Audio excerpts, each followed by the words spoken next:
खुलुमबाय बयनिसिमबो दिनैनि बे मोनाबिलियाव जोंनि सेन्ट्रेल बर' माहारियारि फरायसा आफादनि अफिसाव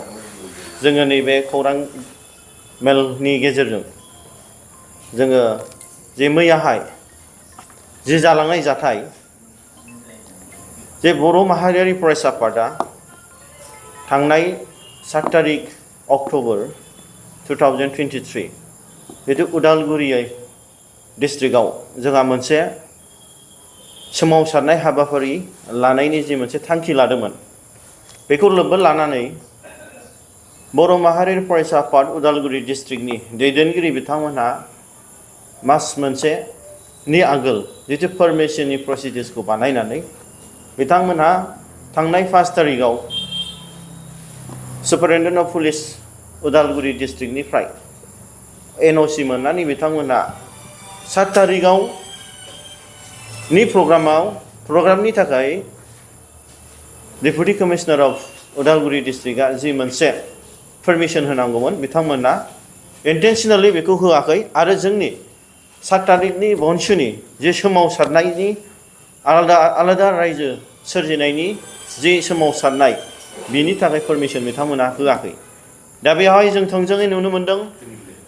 बे उदालगुरि डिस्ट्रिक्ट एडमिनिस्ट्रेशन बिथांमोनहा मानगोनां डेपुटी कमिशनार बिथाङा जे मोनसे भारतनि संबिधान बादे मोनसे गोग्लैसोनाय हारिया ट्राइबेल जाथिया दि सोमावसारनो एबा गावसिनि जि मोननांगौ संबिधानिक बादे बेखौ बुंनो थाखाय दे प्रग्राम बानायनो थाखाय जे मोनथाय दंमोन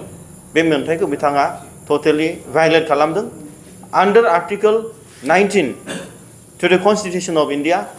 we have every rights the freedom of movement freedom of speech जोंनि थांखि जोंनि लुबैनाय जोंनि हास्थायनायखौ जोङो डिमान्ड खालामनो हानायनि जोंहा मोनसे कन्स्टिटिउशनेल प्रोविजन दं नाथाय बे कन्स्टिटिउशनेल प्रोविजनखौ मानगोनां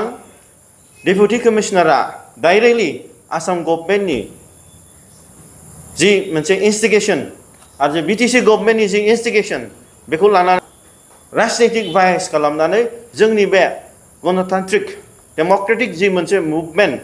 जोंनि आलादा रायजो सोरजिनाय बर' हारिनि थाखाय बेखौ टटेलि बिथांमोना नेग्लेक्ट खालामनाय जादों आरो भारतनि संबिधानखौ भायलेसन खालामनाय जादों आरो बे भायलेसन खालामनाय बे असनमान खालामनाया बनसुखौल' नङा नाथाय गासैबो बर' हारिखौ खालामनाय जादों दा बिनि जि मोनसे डिस्ट्रिक्ट एडमिनिस्ट्रेशना जे ट्राइबेलफोरनि सायाव रेसपेक्ट गैयै बर' हारिखौ सनमान होयै भारतनि संबिधानखौ भायलेसन खालामनानै जि मोनसे बेबहार देखायदों बे बेबहारखौ जोंनि बनसुआ जेब्लायबो निन्दा खालामदों आरो बे डेम'क्रेटिक भाबै बर' माहारियारि फरायसा आफादा सान्थि भाबै जोंनि गांनाय उखैनाय जोंनि भारतनि नेम बादे डेम'क्रेटिक भाबै आन्दलन खालामनायनि जि मोनथाय दंमोन बेखौ मोनैखौ दिनै बिथांमोननि सायाव जों खुद्रिदों बेनि थाखायनो गाबोन टुमार' जोङो फुंनि 5 तारिखनिफ्राय मोनानि 5 तासिम जोङो मोनसे जोंनि बड'लेण्ड टेरिटरियेल काउन्सिल एरियासआव जों मोनसे जेनेरेल स्ट्राइक खालामनाय जादों बेहा टटेलि गासैबो अफिसेस मार्केट्स बाजार गासैबो गारि हान्था मेलाया बन्द जाजोबगोन आरो बेनि गेजेराव जों गाबोननि जि 9 तारिखनि जि मोनसे फुंनि मर्निंनि 5 तानिफ्राय बेलासिसिम 5 तासिम कमप्लिट जों रायजो राजाखौ जों सांग्रां खालामनो लुबैदों जे माबाफोर मोनसे समस्या जायोबा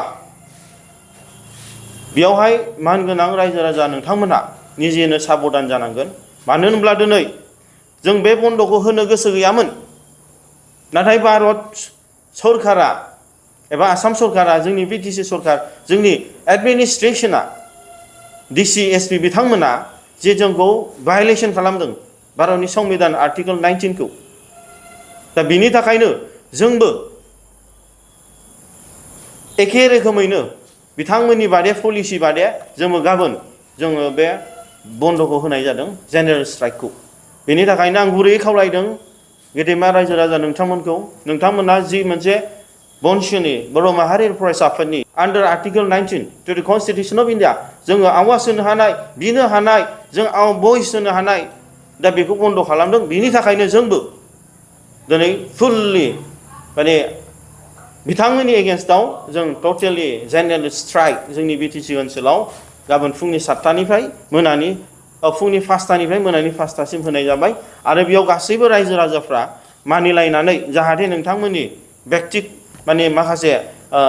समयसा जाया बिनि थाखायनो बयबो एलार्ट थालायलायनो थाखाय आं गुरैनो खावलायहरनाय जाबाय। डिजिटेल बड' निउसनिफ्राय गासैखौबो खुलुमनाय आरो बरायनाय बावहरनाय जाबाय। मदद आरो हेफाजाबनि नोजोरजों नोंथांमोननि सेराव दं डिजिटेल बड' निउस वेब पर्टेल। सुखु दुखुनि समाव खैदां खैफोदनि समाव नोंथांमोननि राव जानानै ओंखारबोदों डिजिटेल बड' निउस। खौरां दैथायहरनो आरो जोंजों थोंजोङै फोनांजाबनो थाखाय जानबुं नं 6901559919। उदां आरो सैथो खौरां फोसावनायनि थांखिजों नोंथांमोननि सेराव दं डिजिटेल बड' निउस।